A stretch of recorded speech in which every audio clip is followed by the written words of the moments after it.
Hello, everybody, and welcome to this week's Soul Whispers with me.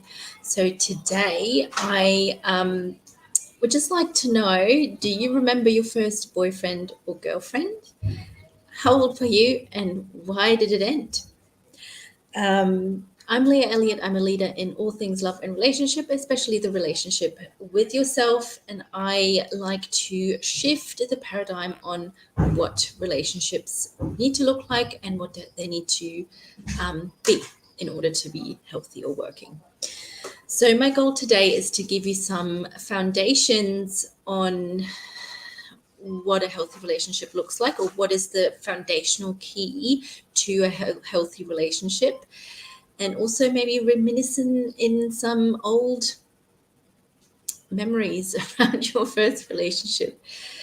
So, my first relationship was actually my ex-husband. I met him when I was 19 years old, and that was my first proper relationship. I did have some relationships ish before then, like a week or something when I was a teenager, but I hadn't actually committed to anybody in that big way of a proper relationship until I was 19 with my ex-husband. And at that point I was really, really, really craving to be loved, and he showed me that, and I just totally embraced it and jumped into it, and it was so lovely and amazing.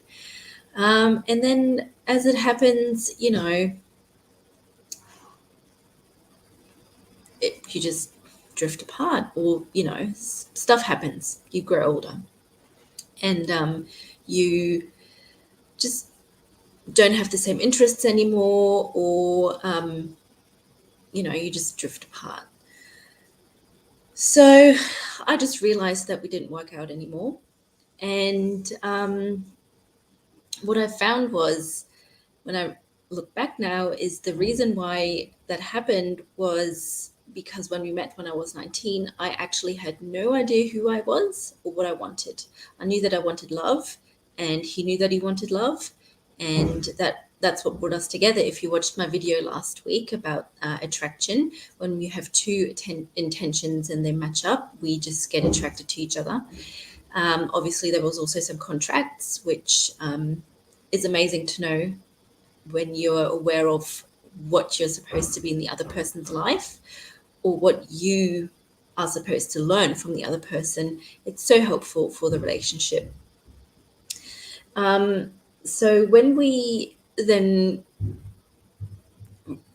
our intentions changed, so we were together for 13 years, we were married for 8 years, and we had kids, and we had a house, and we were building all this life together. But our intentions changed. So my intention went from not only wanting love in my life, but also wanting support, or a friend, communication, connection, all of those things. And his intention had also changed.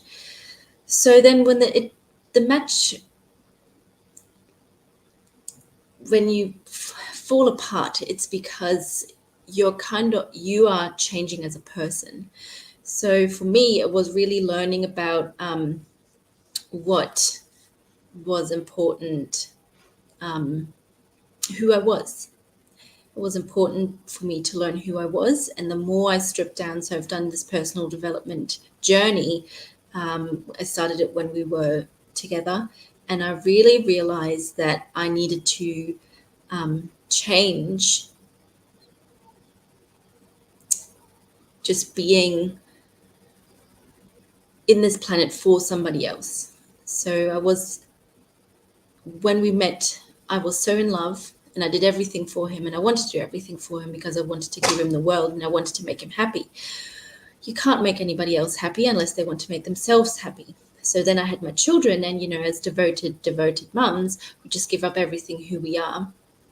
So not everybody, but that was me. I chose to give up my job, give up my family, give up everything who I was.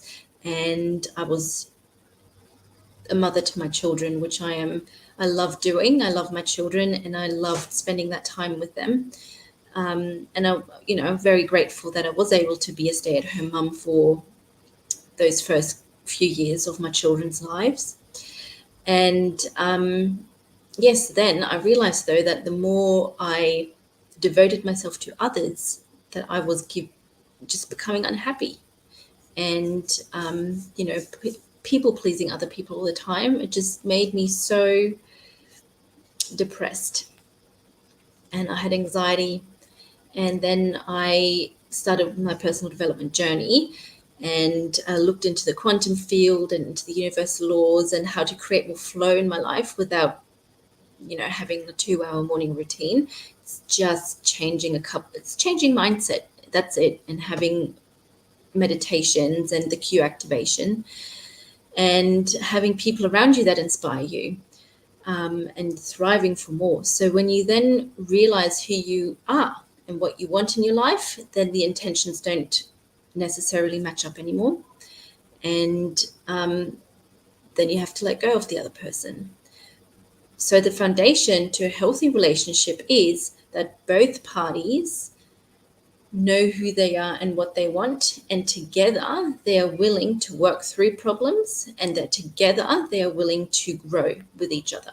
Doesn't mean they have to grow parallel to each other. It can also mean that they grow apart, but the intention of whatever you want the relationship to look like, intention of connection, friendship, love, if that is still strong in both parties, then you will always fit fine together again. Yes. If you have any questions about this, please don't hesitate to let me know. Also, I've got my meditation linked to this post. Feel free to download that and do it on the daily. I highly recommend it. It's the quantum activation takes your intention and it changes the frequency that you emit on a cellular level and in a quantum level, so that it matches up with those around you or situations around you that you want to have back. So that's, again, the law of attraction. Attraction doesn't just work with people, but it also works with situations, relationships with anything. So relationships with money, with wealth, with connection, that all of those. So it changes your frequency to the intention that you are sending out, and it matches up. It's powerful stuff. And I've also got my workshop coming up soon. So there is a link below as well that you can have a look at and sign up. It's going to be amazing. We're really going to help create your intention through universal laws and the quantum field. So I will be coming back next Thursday. And yes, I will see you all then. Thank you. Bye.